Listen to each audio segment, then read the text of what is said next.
Imaginez un instant une petite communauté soudée par une foi aussi nouvelle que profonde, confrontée à une pression énorme, Oui. à des persécutions croissantes, simplement pour leurs croyances. Là, au cœur de la Mecque, chaque jour devient une lutte pour leur survie et la préservation de leur foi. Pouvez-vous nous planter le décor? Absolument, on parle là d'un moment charnière dans l'histoire de l'islam. L'émergence de cette nouvelle religion à la Mecque a évidemment rencontré une résistance farouche, notamment de la part de la tribu dominante, les Quraysh. Les Quraysh, si je me souviens bien, détenaient le pouvoir à la Mecque. Exactement. Politique, économique, tout passait par eux. Difficile pour eux d'accepter une foi qui remettait en cause leur tradition polythéiste et l'économie des pèlerinages. Bien sûr. Cette résistance s'est intensifiée au point de menacer l'existence même des premiers musulmans. On parle des compagnons du prophète sallallahu alayhi wa sallam, paix et bénédiction d'Allah sur lui. Oui, que la paix et les bénédictions d'Allah soient sur lui. Par souci de concision, nous utiliserons le prophète. Paix sur lui. Ces premiers musulmans ont compris que rester à la Mecque mettait en danger leur vie et l'avenir de leur message. Et c'est là que l'idée de l'émigration prend forme. Exactement. Dans ce deep dive, nous allons explorer ce moment crucial. La première émigration d'un groupe de musulmans vers l'Abyssinie. L'Éthiopie actuelle. Exactement. Nous allons nous plonger dans les sources pour comprendre les motivations, la composition de ce groupe et les réactions qu'ils ont rencontrées. Tout à fait. Nos informations proviennent de récits historiques méticuleusement conservés. Parfait. Alors, commençons par le commencement. Nos sources évoquent une première confrontation. Un incident qui a révélé la vulnérabilité de cette jeune communauté. Il semble que les premiers musulmans se réunissaient en secret. Oui, c'était une nécessité à l'époque. Et un groupe de Korachites les a découverts. Malheureusement, la rencontre a mal tourné. Insultes, puis violence physique. Saïd ibn Abi Waqqas a même blessé un Qurayshite. C'est, si je ne m'abuse, le premier sang versé dans l'histoire de l'islam. Tristement, oui.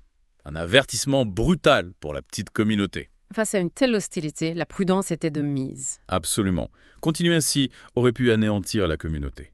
Il fallait être discret. Donc la majorité des musulmans ont commencé à cacher leur foi. Exactement. Leurs pratiques, leurs rencontres, tout devait rester secret. Seul le prophète sallallahu, paix sur lui, continuait à proclamer son message ouvertement et à pratiquer sa foi sans crainte. Une foi inébranlable. Impressionnant, n'est-ce pas? Mais pour protéger ses disciples, il a choisi une approche plus stratégique. C'est-à-dire, Il se réunissait secrètement avec eux. Il a choisi la maison d'Al-Arqam ibn Abil Arqam. Al-Arqam ibn Abil-Arqam. Oui, comme les rencontres. Cette maison, sur la montagne d'Asafa, offrait un certain isolement. À l'abri des regards indiscrets. Exactement.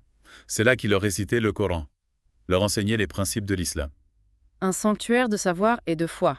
En quelque sorte, oui. Mais cette période de relative tranquillité n'a pas duré. Non, malheureusement. On parle d'une intensification des persécutions. Vers la 5e année de la prophétie, la situation a vraiment dégénéré. On imagine la pression, le danger permanent. Absolument. La vie à la Mecque est devenue un calvaire pour les musulmans. Et c'est dans ce contexte qu'une révélation coranique particulière a apporté un certain réconfort. Bah oui, la sourate Az-Zomar, les groupes. Un verset en particulier, n'est-ce pas? Oui, ceux qui, ici-bas, font le bien, auront une bonne récompense. La terre d'Allah est vaste et les endurants auront pleine récompense, sans compter. Un message d'espoir en quelque sorte. Oui, et une suggestion que face à l'adversité, chercher refuge ailleurs était une option légitime. Et c'est ainsi qu'il se tourne vers l'Abyssinie.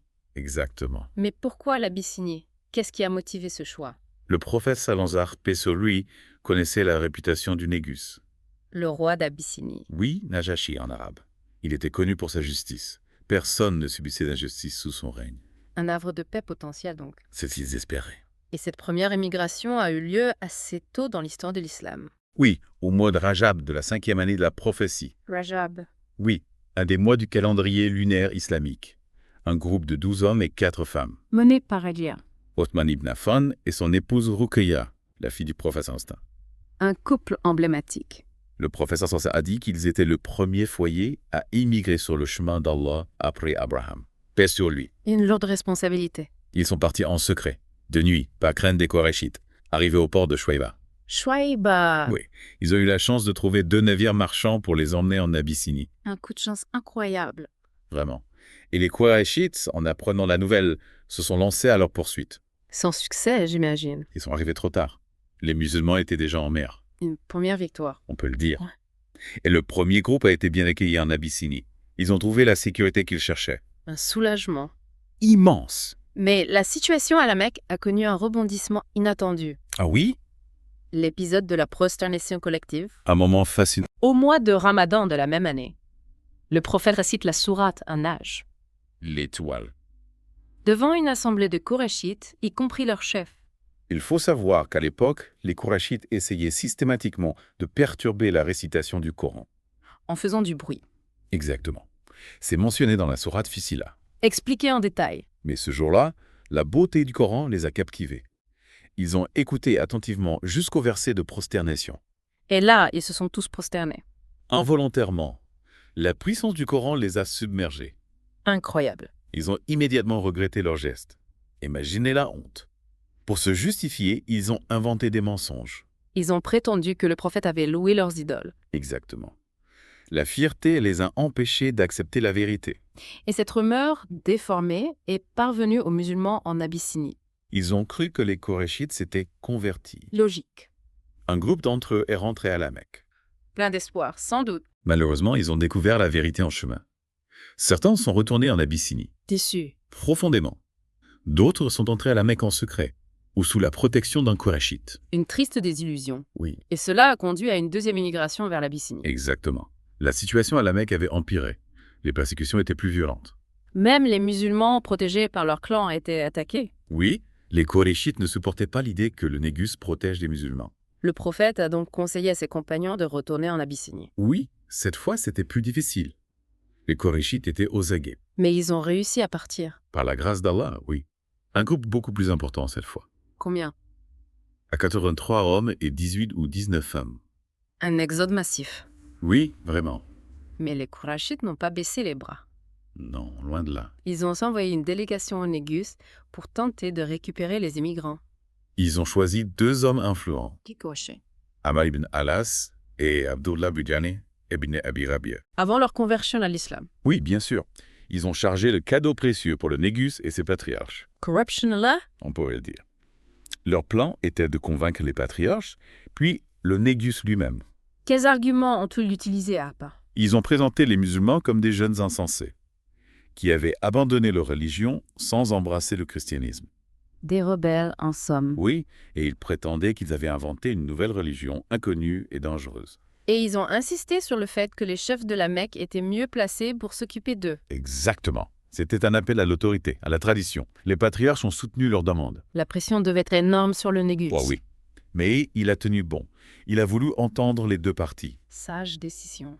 Il a convoqué les musulmans et leur a demandé quelle était cette religion qui les avait poussés à fuir. Et c'est Jafar ibn Abi Talib qui a pris la parole. Oui, un discours magnifique. Il a d'abord décrit l'état de la société mécoise avant l'islam. Un tableau assez sombre, j'imagine? L'adoration des idoles, l'immoralité, la violence. Les lois du plus fort. Exactement. Puis il a parlé de l'arrivée du prophète Mohammed, paix sur lui. Un homme de noble lignée, connu pour sa véracité. Oui, et il a expliqué comment il les avait appelés à adorer Allah seul, à abandonner les idoles et les mauvaises actions. Il a détaillé les enseignements du prophète, paix sur lui, La sincérité, la justice, le respect des liens familiaux, l'aide aux voisins. les valeurs fondamentales de l'islam. Exactement.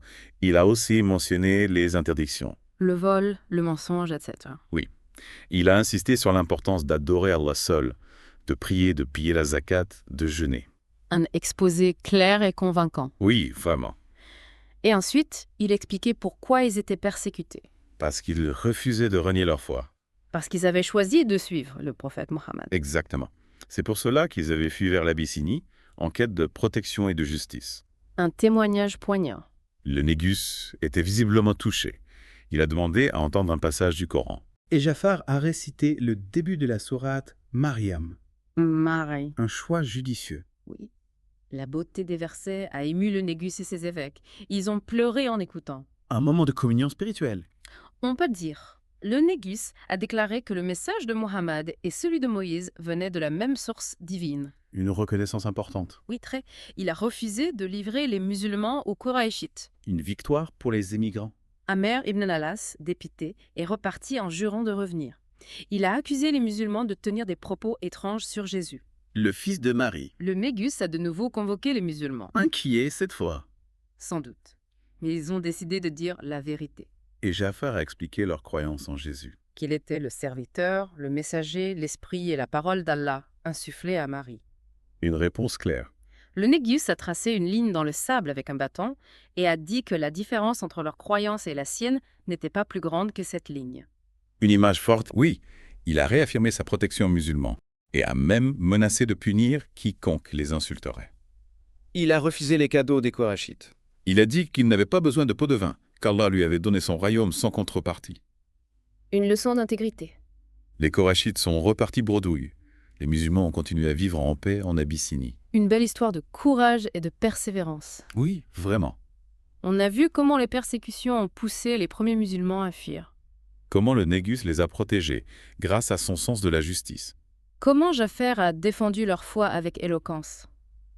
Ce récit nous rappelle que même face à l'adversité, il ne faut jamais abandonner ses principes. La reconnaissance par le Négus du lien entre l'islam et le christianisme est aussi un élément marquant. Cela montre qu'il est possible de trouver des alliés inattendus, même dans des situations difficiles. Exactement. Cette histoire nous enseigne l'importance de la persévérance, du courage et de la recherche de la justice. En somme, c'est une leçon d'espoir. Oui, absolument. Pour terminer, je vous invite à réfléchir à ceci, Your. Comment cette histoire d'exil et de recherche de refuge résonne-t-elle avec les événements du monde actuel? Qu'est-ce que cela nous apprend sur le besoin universel de sécurité, de liberté de croyance et de dirigeants juste